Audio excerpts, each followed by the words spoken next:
पेठ तालुक्यातील कोहर गटातून पुष्पाताई नंदाराम गवळी या जिल्हा परिषद सदस्य पदासाठी उमेदवारी दाखल करण्याच्या तयारीत असून लवकरच त्या अधिकृतपणे निवडणूक रिंगणात उतरणार आहेत।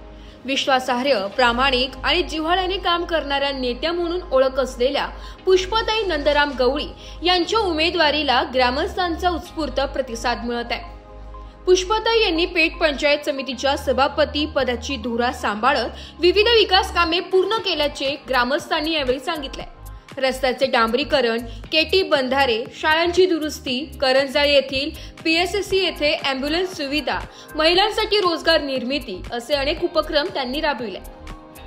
विशेष म्हणजे सध्या कुठलीही सत्ता नसतानाही नंदूभाऊ गवळी ग्रामस्थांच्या सेवेसाठी तत्पर असतात, अशी प्रतिक्रिया कोहर गटातील ग्रामस्थांनी दिली आहे।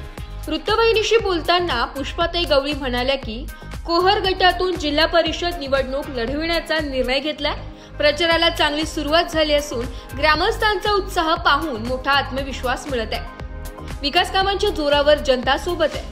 पुढील कार्य योजनेबाबत त्या म्हणाल्या की बचत गट आणि लघु उद्योगांच्या माध्यमातून महिलांना सक्षम करण्यावर भर देणार आहोत। ग्रामीण भागातील रोजगार निर्मिती, कोरडवाहू शेतीसाठी धरणांचा पाठपुरावा आणि सर्व जिल्हा परिषदेच्या शाळांचे डिजिटायझेशन हा प्रमुख उद्देश असेल। ग्रामस्थांनी पंचायत समिती सभापती म्हणून माझ्यावर विश्वास ठेवला आणि सेवा करण्याची संधी दिली। यावेळीही मला ही संधी मिळावी आणि मी नेहमीच आपल्या सेवेत राहीन असेही त्यांनी सांगितले। कोहर गटात निवडणूक रणधुमाळीला सुरुवात झाली असून पुष्पाताई गवळी या लोकप्रिय उमेदवार म्हणून पुढे येत आहे। याबाबत अधिक माहिती पेठ पंचायत समितीच्या माजी सभापती पुष्पाताई नंदाराम गवळी यांनी यावेळी दिली आहे। नमस्कार, मी साक्षी अणसरे, नाशिक लोकशाही न्यूज मध्ये आपलं स्वागत। येणाऱ्या निवडणुकीच्या पार्श्वभूमीवर आज आपण पेठ तालुक्यात आलेलो आहोत। पेठ तालुक्यातील कोहर गटात आलेलो आहोत। येथील ग्रामस्थांची आपण संपूर्ण प्रतिक्रिया जाणून घेऊयात। त्यांच्या मनाचा जो कौल आहे तो आपण आता जाणून घेणार आहोत। त्यासाठी आपण संवाद साधणार आहोत। नमस्कार, काय नाव आपलं? लहू राघोशेवरे। काय सांगाल, आता निवडणुका येत आहे, कुठला उमेदवार हवाय तुम्हाला? कसा उमेदवार हवाय? नंदूभाऊ गवळी असं पाहिजे। का पाहिजे ते उमेदवार? आता कोणताही काम आमच्या म्हणलं कामात पडत होतो, पोलीस स्टेशन मध्ये किंवा पैशामध्ये असं कोणताही काम आम्हाला ते करून देतात। अजूनही काही नागरिक आहे, आपण त्याची संवाद साधणार आहोत। काय नाव आपलं? नंदराज गोविंद पवार। येत्या निवडणुकांमध्ये जिल्हा परिषद सदस्य म्हणून कसा आणि कोणता उमेदवार हवाय तुम्हाला? नंदभाऊ। का हवंय ते तुम्हाला? नाही, ते कारण की कुठेही काही गेल्यानंतर काही असे सपोर्ट राहते बस, त्या विरोधांनी ते पाहिजे बस। कुठली कुठली कामे व्हावीशी असं वाटतंय? कुठली कुठली कामे हवेत? घरकुल योजनेसाठी वगैरे असं काही वेळ काही अशी येते, त्यामुळे त्यांच्यापर्यंत जावं लागतंय आपल्याला। नंदभाऊ त्यांच्याकडे बस। गवळी उमेदवार म्हणून हवेत त्यांना जिल्हा परिषद सदस्यासाठी, तुमचं यावर मत काय? आमचं सगळ्यांचं तेच आहे ना, तेच उमेदवार का तेच का हवेत उमेदवार म्हणून? काही सहकार्य करत आहे बुवा, असं दवाखाना, काही पोरांची शाळा, काही साथ वगैरे देते ना, त्याच्यामुळे बुवा चांगला माणूस आहे असा। काय नाव आपलं? माझे नाव प्रकाश सीताराम चौधरी, उंबरपाडा। जिल्हा परिषद सदस्य म्हणून कोण उमेदवार हवे तुम्हाला? नंदभाऊ गवळी आपल्याला तेच उमेदवार पाहिजे। म्हणजे असं का खूप आपल्यासाठी सहकार्य करतात किंवा एखादी अडचण किंवा काही असं खूप सहकार्य करतात, त्याच्यामुळे आमचा तो लाडका उमेदवार तोच आहे, नंदभाऊ गवळी। सहकार्य खूप करतात आपल्यासाठी। नमस्कार बाबा, काय नाव आपलं? नमस्कार, मनोहर भुसारे। आता सध्या निवडणुका येणार आहेत आणि जिल्हा परिषद सदस्य म्हणून तुम्हाला कोण उमेदवार हवंय?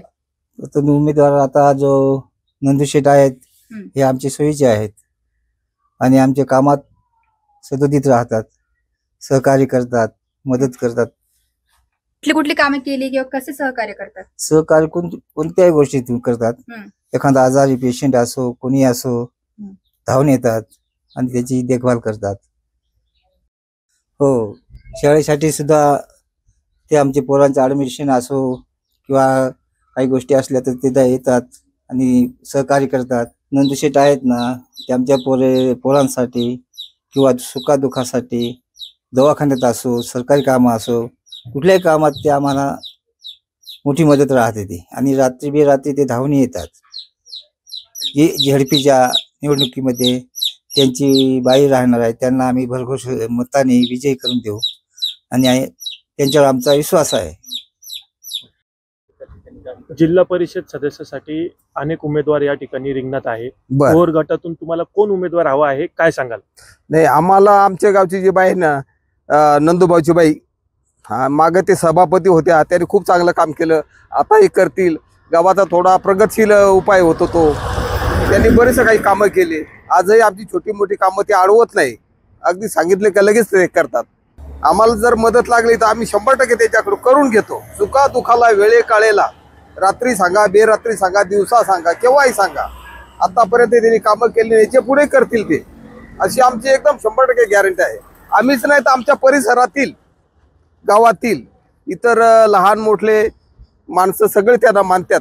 सगळं काही असतं सुखादुखाला बरेचशा वेळी ते आम्हाला सहकार्य करतात. सगळे नंदूभाऊच्या बाईलाच मतदान करणार. मी तर स्वतः करणार, पण माझ्या आजूबाजूचे सगळे काही आम्ही तिकडे मी त्यांना ओढून आणणार असा मदतीसाठी.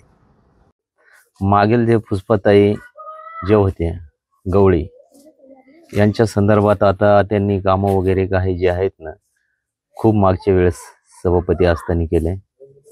त्याच्यामुळं आता ही म्हणजे असा का जो उमेदवार जो आता ते देऊ राहिले ना, तो आम्हाला म्हणजे असं का चालेल, म्हणजे गटासाठी गणासाठी जे उमेदवार देतील म्हणजे आम्हाला तो उमेदवार म्हणजे मागेल त्यांनी काम केलं, आताही काम करतील. तुम्हाला सांगू का, आतापर्यंत असं मी जे 18 वर्षापासून तर आता कमीत कमी माझं 50 वर्ष वय आहे. इतर जे कामं जे आहेत ना, कुठलंही दवाखान्याचं काम असो किंवा कुठलंही असो, आम्ही दवाखान्यापर्यंत गेलो तर आम्हाला सहकार्याची भावना, गाडीची व्यवस्था किंवा इतर गोष्टी वेळोची वेळ त्यांनी उपलब्ध करून दिल्या आम्हाला, नंदूभाऊ गवळी यांनी. त्याच्यामुळं आम्हाला असं पाहिजे का कमीत कमी हा आदिवासी जो समाज आहे ना, तो तिथपर्यंत कर्जाळीपर्यंत जातो. कारण प्रत्येकाखर पैसे राहतात, कोणाखर आहेत किंवा कोणाखर नाही. आणि त्याच्यामुळं मग तेवढाच नेता जो आमचा आहे ना, नंदूभाऊ गवळी, हा जो आहे ना, सुखादुखासाठी इतर कोणत्याही कामासाठी. आता जो तुम्हाला रिअल कंडिशन सांगतो, मी दवाखान्यात असताना तुम्हाला सर काय सांगू, इतकी माझी बिकट परिस्थिती दिपावळीपासून झाली. गंज माणसांना फोन केले, कुणी आला नाही. पण काही का अशी नाही, सुरेश भाऊ आहेत, हे भाऊ असतील, रघु भाऊ आहेत, यांनी काय केलं, त्यांना येता आलं नाही तरी मला दवाखान्यापर्यंत काही का अशी नाही, थोडेसे मला मेडिकलसाठी पैसे कमी पडले, त्यांनी पैशाची व्यवस्था करून आणि दुसऱ्या माणसाला पाठवून आणि तिथपर्यंत सपोर्ट दिला मला. म्हणजे मीच नाही, अशी कुणी अनेक माणसं असतील दवाखान्यापर्यंत नेणं, त्याचा जीव वाचवणं, अनेक गोष्टीला समोर येतात. तसं आजपर्यंत मी तुम्हाला एवढे दिवस झाले, एवढे दिवसापासून मी सांगतो, पण आजपर्यंत म्हणजे कुणी नाही दिसलं बुवा असं. आणि त्याच्यामुळं प्रत्येकाला पाहिजे, नंदूभाऊची बाई असो, कोणी असो, नंदूभाऊ असतील, ते सुखदुखासाठी सहभाग करतात किंवा इतर गोष्टी व्यवस्थित. कोहर गटातून जिल्हा परिषद सदस्यासाठी कोणता उमेदवार हवा आहे आपल्याला, काय सांगाल? माझे नाव सोमनाथ गंगाराम कुवर, सिंगदरी, तालुका पेठ, जिल्हा नाशिक. आपल्याला आताच्या निवडणुकीत नंदूभाऊ मागं 2.5 वर्षे त्यांनी एवढं काम केलं वेगाने, त्याच्यानंतर सत्ता नसताना सदी तो माणूस काम करतो. मग त्याच्यासाठी आपल्याला आताच्या निवडणुकीत ना, आमचं सगळ्यांचं, आमच्या गावाखड सगळ्यांचं म्हणणं आहे का आपल्याला काम करणारा माणूस पाहिजे. या राजकारण कोणी पण करतं, पण जर इथं सगळीकडं पेठ तालुक्यात अशी अवस्था झाली आहे का प्रत्येक गावाला तालुक्याच्याच ठिकाणी एवढी खराब हालत आहे ना, तर ते म्हणजे सर्वसामान्य माणसाचं तर म्हणजे तिथं काहीच चालत नाही. नुसतं फक्त राजकारण चाललंय, फक्त बाकीचं काहीच नाही. त्यासाठी आता सगळ्यांनी ठरवलंय ना, नंदूभाऊंना निवडून द्यायचं. म्हणजे कामाचा माणूस आहे आणि आता त्याच्याकडे सत्ता नसताना तरी तो माणूस कोणीही सांगितलं त्याच्या मागे जातो. कोणीही सांगितलं, गरीब राहो, मोठा राहो, कोणी राहो, माणूस कामाचा असेल ना तर तो सगळे जनतेच्या मनात बसला तो माणूस. त्याच्यामुळे त्यासाठी आमचं सर्वांचं म्हणणं आहे का त्याला निवडून देणार आम्ही. आज आपण पेठ तालुक्यातील कोहोर गटातील संपूर्ण नागरिकांच्या प्रतिक्रिया घेतलेल्या आहेत। येणाऱ्या निवडणुकीमध्ये त्यांना कसा उमेदवार हवा, उमेदवाराकडून अपेक्षा काय, याच्यातली संपूर्ण माहिती ग्रामस्थांनी आणि नागरिकांनी दिलेली आहे। तर या संपूर्ण आढाव्यावरून एक नागरिकांना त्यांच्या समस्या पूर्ण करणारा तसेच ज्या अडचणी आहेत त्या सोडवणारा उमेदवार हवा, अशी त्यांची एक समाधानकारक प्रतिक्रिया आपल्या चॅनलला मिळालेली आहे। नमस्कार, मी साक्षी अनासरे, नाशिक लोकशाही न्यूजमध्ये आपलं स्वागत। स्थानिक स्वराज्य संस्था निवडणुकींचा बिगुल वाजलेला आहे। अनेक ठिकाणी जोरदार तयारी सुरू आहे। प्रत्येक पक्षाकडून एक उत्कृष्ट उमेदवाराची चाचपणी केली जात आहे। त्यातच आज आपण आहोत पेठ तालुक्यातील कोहोर या गटामध्ये पंचायत समितीच्या सभापती असलेल्या पुष्पाताई गवळी येणाऱ्या निवडणुकांमध्ये जिल्हा परिषद सदस्य म्हणून इच्छुक उमेदवार म्हणून लढणार आहेत। आज आपण त्यांच्याशी संवाद साधणार आहोत आणि एकंदरीत येणाऱ्या काळात कुठली कुठली तयारी केली जाणार आहे, संपूर्ण याची माहिती आज आपण त्यांच्याकडून जाणून घेणार आहोत। काय सांगाल, आता स्थानिक स्वराज्य संस्थांच्या निवडणुका येत आहेत, कितपत तयारी आहे आणि कशी तयारी सुरू आहे? सध्या तर गावगावी जाऊन लोकांची चर्चा चालू आहे आणि लोकांचा पण प्रतिसाद आहे का तुम्हीच उभा राहा। लोक आम्हाला भेटतात आणि सांगतात का ताई तुम्हीच उभे राहा। पुष्पाताई ज्या आहेत त्या सभापती होत्या, तर त्यांच्या काळात काय काय कार्य झालेत हे पण आपण जाणून घेऊयात। आम्ही निवडून आलो त्या वर्षी आम्ही भायगावच्या लोकांना सांगितलं होतं का आम्ही निवडून आलो त्या वर्षी तुमचा रस्ता आम्ही डांबरीकरण करून देऊ। तर आम्ही त्याच्यानुसार आम्ही त्यांचा रस्ता करून दिला आणि काही ठिकाणी केटी बंधारे, भायगाव गोंडे डांबरीकरण हा तर आम्ही त्यांना दिलाच। शिंदे ते हाटीपाडा डांबरीकरण आणि करंजाळी येथे PSCला ॲम्ब्युलन्स दिली आणि तसेच अनेक गावांना केटी बंधारे, रस्ते, शाळांची दुरुस्ती आणि अनेक कामे केली। रोजगार मिळावे आणि असे अनेक सामाजिक उपक्रम राबवले आम्ही। पंचायत समितीच्या तुम्ही सभापती होत्या, तोपर्यंत त्याचाच प्रवास कसा होता, म्हणजे कशा सभापती झाल्यात? मी गृहिणी होती आणि तेव्हा राजकारणात पहिल्यांदाच माझा काही अनुभव कोणीच नसते, म्हणजे घरातले कोणी नव्हते, राजकारणात कुठेच नव्हते आणि लोकांनी आम्हाला निवडून दिलं तर लोकांची अपेक्षा होती का यांनी काहीतरी करावं आमच्यासाठी।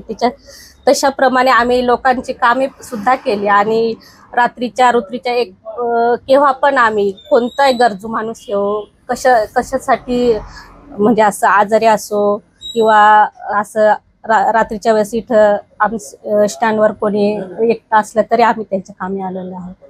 आणि जेव्हा कोणी म्हणजे त्यांना घरी जायचं साधन नसायचं तर आम्ही त्यांना गाडीची सोय करून द्यायचो किंवा आमच्या घरी मुक्काम ठेवून घ्यायचो। आता तुम्ही एक इच्छुक उमेदवार आहात, महिला उमेदवार आहात, अनेक महिलांच्या तुमच्याकडून अपेक्षा असतील, बाल विकासासाठी कामे असतील, त्याबद्दल तुम्ही काय सांगाल? महिलांच्या बाबतीत सांगायचे झाले तर महिलांना बचत गटाच्या माध्यमातून लघु उद्योगासाठी प्रोत्साहन करू आणि गाव पातळीवर छोट्या छोट्या उद्योगातून रोजगार करण्यावर विशेष भर देऊ। महिलांच्या आधुनिक तंत्रज्ञानाची जोड देऊन त्यांना सक्षम करू आणि एवढंच सांगणं आहे। आणि शेती ही आमची कोरडवाहू असल्यामुळे धरणांच्या बाबतीत पाठपुरावा करू आणि जिल्हा परिषद शाळांना माहिती तंत्रज्ञानाची जोड देऊन शाळा आणि डिजिटल करण्यात विशेष प्राधान्य देऊ। आता एक शेवटचा प्रश्न, जाता मतदारांना काय आव्हान कराल? मागील काळात मतदारांनी विश्वास टाकून मला सभापती म्हणून जनतेची सेवा करण्याची संधी दिली आणि तोच विश्वास माझ्यावर मतदानाच्या स्वरूपात दाखवावा व मला पुन्हा सेवा करण्याची संधी जिल्हा परिषद सदस्य म्हणून द्यावी। मी सदैव आपल्या सेवेसाठी तत्पर राहील। या होता जिल्हा परिषद सदस्यासाठी इच्छुक उमेदवार पुष्पाताई गवळी। संपूर्ण येणाऱ्या काळात निवडून गेल्यानंतर कुठल्या कुठल्या सुविधा अजून नागरिकांना दिल्या जाणार आहे, तर याची संपूर्ण माहिती त्यांनी आपल्याला या मुलाखतीद्वारे दिलेली आहे। ब्युरो रिपोर्ट, नाशिक लोकशाही न्यूज, नाशिक।